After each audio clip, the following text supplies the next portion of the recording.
raise your hand if you are confused by peptides because you have no idea which one is better, which one should you be using, what do they even do?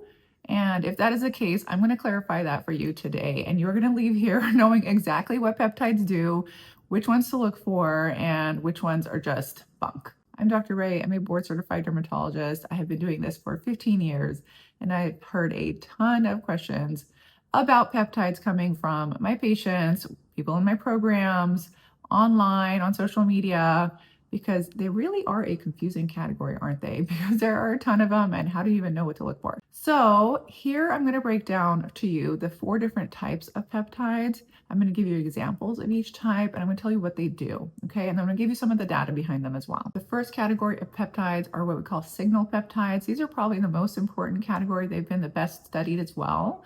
And what these do is they signal to your cells, your fibroblasts in your skin, to make more collagen, and that is how they help with your aging skin, because collagen is the scaffold of the skin. We are holding on to it for dear life as we age, and our estrogen is declining and our collagen production is declining at the same time. Because of that, we want to stimulate as much collagen as we can, and so this is what signal peptides do. These peptides often start with the name palmitoyl. So you might say that in the ingredient list: palmitoyl tripeptide, palmitoyl tetrapeptide, those are common ones, and they often have a number after them as well. And some of the best studied ones, meaning with the most number of studies and the highest quality of studies behind them, are palmitoyl pentapeptide 4, matrixyl 3000, which is a combination of 2 peptides, and then palmitoyl tripeptide 38. So because these peptides are the ones that have been better studied and have the most data behind them, they are ones that you want to look for in the ingredient list. And at the end of this video, I will tell you a little bit more nuance in terms of how to look at an ingredient list when you're looking for these peptides, because they're not all created equally in terms of the products themselves. The second category of peptides is what we call carrier peptides. And these are peptides that carry minerals and nutrients to your skin cells that help them boost collagen and elastin growth to a degree, but also importantly, they have an anti-inflammatory effect and they help your skin heal better and more quickly. Best example of this is what we call copper peptides, also known as GHK-Cu. Cu means copper. So that would be what you would see in the ingredient list, is that GHK-Cu most commonly.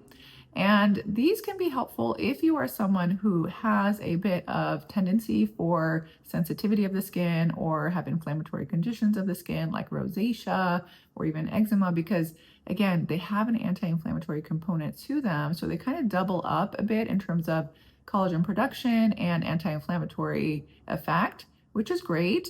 However, I will say they are not as well studied, and their collagen production effects are not as robust necessarily as the signal peptides are. So, there's a little bit of an upside and downside there. The third category of peptides are the enzyme-inhibitor peptides. For example, oligopeptide 68 is a big one. And what these do is that they slow down the breakdown of collagen, because we talk a lot about building collagen, right? We want to produce as much collagen possible, but we're not talking about as much is that your collagen is also progressively being broken down every single day. And this does accelerate with certain factors like inflammation in the body or higher cortisol levels or lower estrogen. All of that can contribute to an accelerated breakdown of collagen. And so it is important to slow that down if we can. And the things that break down the collagen are something we call matrix metalloproteinases, or MMPs. Those are particular enzymes that break down collagen and elastin in our skin. And so when we're slowing down those MMPs, when we're inhibiting their action with these enzyme inhibitor peptides, then you are going to actually build up more collagen, right? Because you're having that balance a bit more where there's more collagen production and less decline, and that's just going to boost your total collagen in your skin much more, right? So we do want to do that as well. Now, the enzyme inhibitor peptides do again have some data behind them, but they're definitely less than the signal peptides as well. Like I said, the signal peptides are really the best studied. They have the most data behind them. So while it's not bad to see an enzyme inhibitor peptide in there as well in the product list and the product ingredients, it's not necessarily something that I would 100% require be in there before I use a peptide product. Okay, it is a nice to have, but not a have to have. And then the last category of peptides is the neurotransmitter-inhibiting peptides. These are the ones that are often marketed as Botox in a bottle. And yes, it's true that they have a Botox-like effect where they inhibit the muscle contraction by inhibiting the neurotransmitter that causes that muscle contraction in your muscles. Acetylhexapeptide 8, also known as argireline, is the most common one of these and the most well-known that's used in a variety of products. But the problem with these neurotransmitter inhibiting peptides is that in order to have their muscle inhibiting activity and work like Botox to relax those dynamic wrinkles that you're making when you're lifting your brows, when you're furrowing your brows, and when you're smiling and kind of crinkling up those crow's feet around your eyes, in order to improve those things, they really have to get down to the muscle, don't they?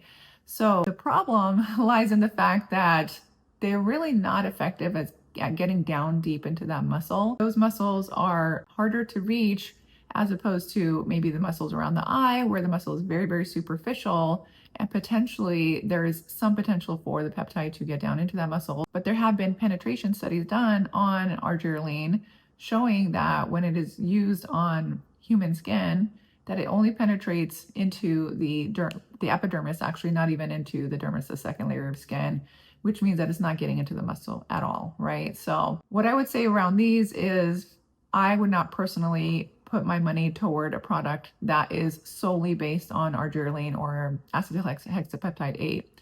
I would prioritize the other peptides. And if you see argireline in there and it is a part of a combination of other peptides that are beneficial, that's not a bad thing, of course, but I wouldn't go for it solo, okay? And I definitely would not expect it to have Botox-like effects where it is relaxing your muscle. It is just not biologically feasible that it does that in an effective way. And by the way, the studies behind argireline also don't support that it does that to a significant degree. The studies behind it are few and they are small, but they're very conflicting. There are ones that show no benefit at all in the muscle relaxation and improvement of those dynamic wrinkles, and then other ones that do show a mild benefit. When they do even have a benefit in those studies, they're nowhere near the benefit that you would get with using Botox or other neuromodulators. So there you have it. Those are the 4 categories of peptides. So to summarize what I would say in terms of priority, I would prioritize the signal peptides. Those are the palmitoyl peptides, and matricil 3000 is another one that you can look for. Second, if you are someone who is prone to inflammation or irritation or sensitivity, you might choose a copper peptide, also known as a carrier peptide. And again, it's better if it's in combination with the signal peptides, so you're getting the benefits of both, but you can incorporate that in as well. And then if you see a enzyme inhibitor peptide in there, which is the oligopeptide 68, for example, then great, but it's not a must-have. And then lastly, argireline or acetylhexapeptide 8, the neurotransmitter inhibitor type peptides are definitely don't need to go for that. If it's in there, fine, but don't look for it. And then there are just a ton of products out there. So how do you know which one to use?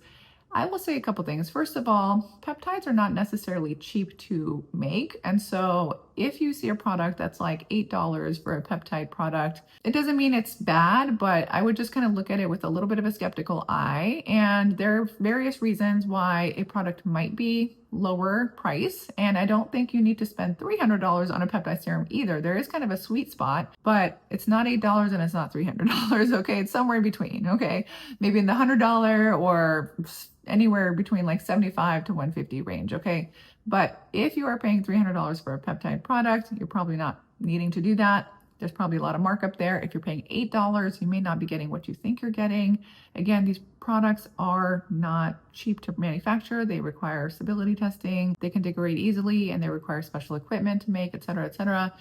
So that's what I would say about that. And also I would say if you see a combination of peptides in there, sure, that's better than just seeing one peptide, right? You're getting the benefits of the different peptides. And so that's something I look for as well when I look at a product list, ingredient list. And sometimes those very inexpensive products have a peptide in there, but they're very, very diluted down. And so you're not really getting the full benefit of it. And that's why they're so inexpensive. And typically, yeah, you'll see that the peptide is usually like one singular peptide and it's kind of lower down on the ingredient list. So do look for that as a little bit of a red flag. And then lastly, which peptide product you use is going to be very dependent on your skin and what other ingredients and products you are using in your regimen, okay? Because if you are a particular skin type, or if you're using heavier products or lighter products or exfoliating, etc., that's going to help determine which product you use because they are formulated differently. When you are using a product on your skin, it is not only about the active ingredient that's in there, right? It is also about the formulation. What other ingredients are in there and how are those affecting how your skin is reacting and how the products are working together? So that is a big reason why I don't give random product recommendations on any of my platforms, with the exception of sometimes I will talk about a sunscreen that I love or something like that, because I feel like sunscreen is a little bit more versatile and not as dependent on all the other products you're using on your routine and your skin type necessarily. But with the exception of that, I do think that throwing out random product recommendations is not doing you any good. So I will say there's a bit of an art and science to putting together a regimen, including the peptide product, whether it's a serum or cream or whatever it is. So hopefully though, what I gave you here was helpful and you can seek out the product that would work best for you and that will work best with the other products in your routine. If you are someone who wants help with that, if you want that personalized guidance, if you don't want to be throwing spaghetti at the wall and seeing what sticks and just randomly trying different products, that is what I do in my program, Radiant by Design. I help people with a personalized program that encompasses, yes, your morning and night routine, but also the holistic health habits that are going to help you specifically and how to take action on those in a way that's manageable and fits with your life, and also the professional targeted treatments, what is actually going to help you get to your goals, whether that's to look 10 years younger, which a lot of us want, or just to maintain what you've got. So if you're interested in that, we are enrolling currently as we speak, and doors are closing very soon. We are only taking a small number of women for this cohort, and you have the chance to get 50% off for this round only. So click the link if you want to join me. Otherwise, it has been great chatting, and I will see you next week.